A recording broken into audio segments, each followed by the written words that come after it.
Okay, so I received this postcard that you see on your screen there a couple weeks ago, and it told me I was welcome to participate in a survey. And this is done by the Nielsen Group. As they advertise right up there, have been doing TV ratings for over 50 years. So they have a lot of experience with surveying. I think there may be a misconception that surveying is a very simple task, and fair enough, going up and asking some people some questions is easy enough. But doing a survey properly on a large sample of people, especially if there's any randomization involved, trying to get good response rates, this is all very difficult work that takes a lot of skills and art forms actually to figure out how to get that response rate up. So I just want to take a couple look at what this group did when they were trying to recruit me for their survey. Now, unfortunately, we don't have TV channels other than PBS, so I'm not sure that we're even what they're looking for here.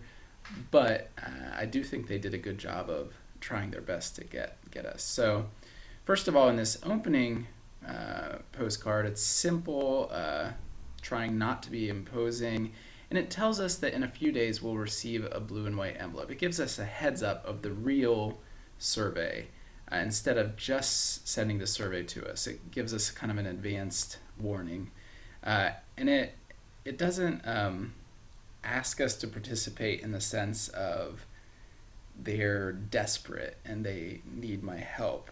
It said a special opportunity for you to represent your opinion. So it's giving me a chance to express something that I feel. This is what they're setting up as the survey. So they're trying to show me the value for me of taking the survey. And they're also making sure that, especially in recent years, as scams have increased, they're trying to give us a heads up that this isn't some kind of scam.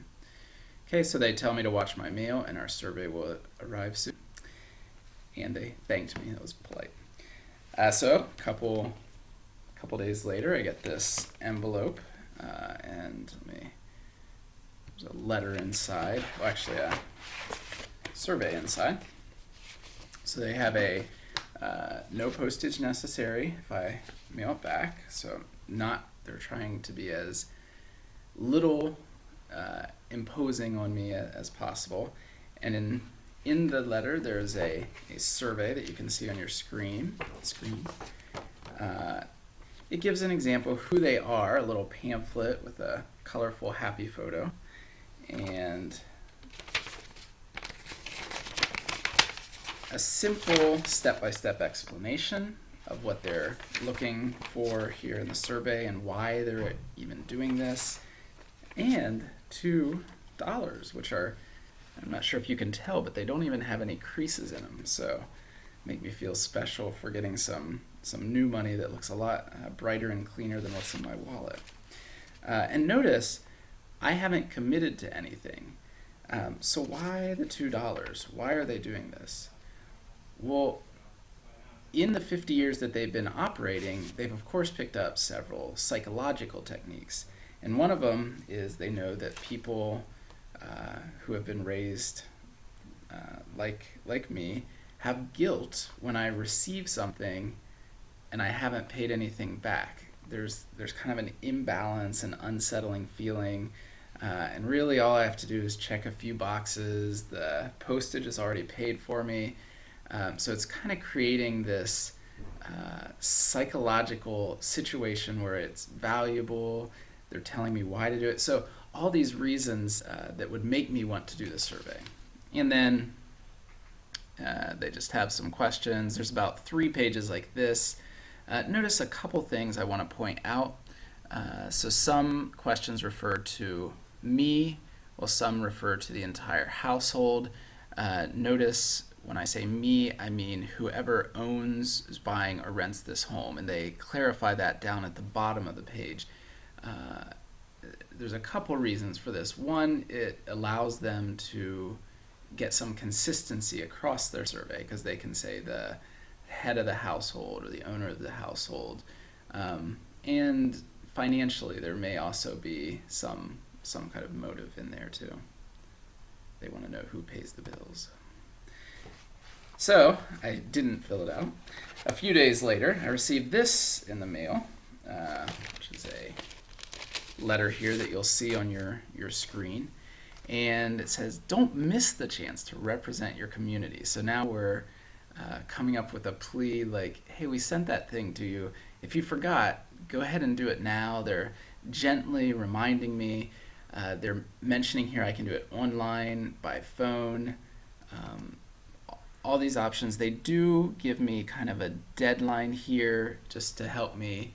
And the psychological motive here is probably not that they need it by March 17th, but that there's a maybe exponentially distributed curve where the longer you go without doing something, the more unlikely you are to do it.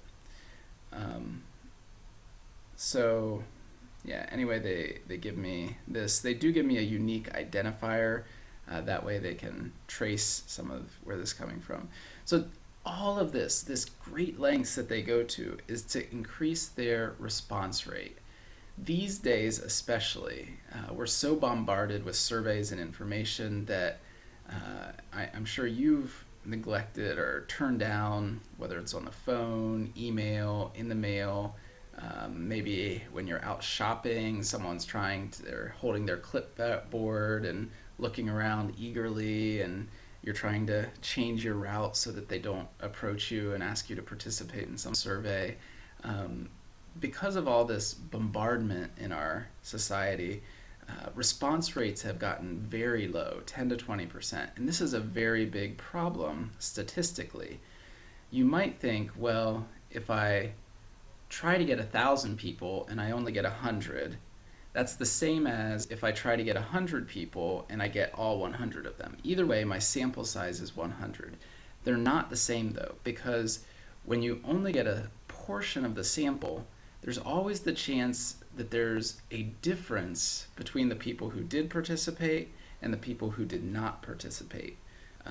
For example, if you're asking about income, maybe people with higher incomes will be more likely to answer because they feel good about the question, whereas people with lower incomes may feel more embarrassed depending on the setting and may choose not to. Or if it's a survey that's political, maybe only the people from the strong extremes will answer, even though it's not representative of the general population. Whereas if you get a strong response rate and your sample is randomly selected, in that sense, you do have a pretty good idea of what the general public thinks, and it can generalize to whatever your population is you're looking at. So Nielsen here sent me a follow-up, and who knows, they may send another follow-up in a week or two. But I worked on a project for my dissertation where the average amount of times that this group sent out surveys, and this was a federal government study on education, they sent it out an average of 51 times, or tried to reach the person by phone before they gave up. So of the people that they gave up on, they called sometimes well over 50 times before they gave up and crossed that person out.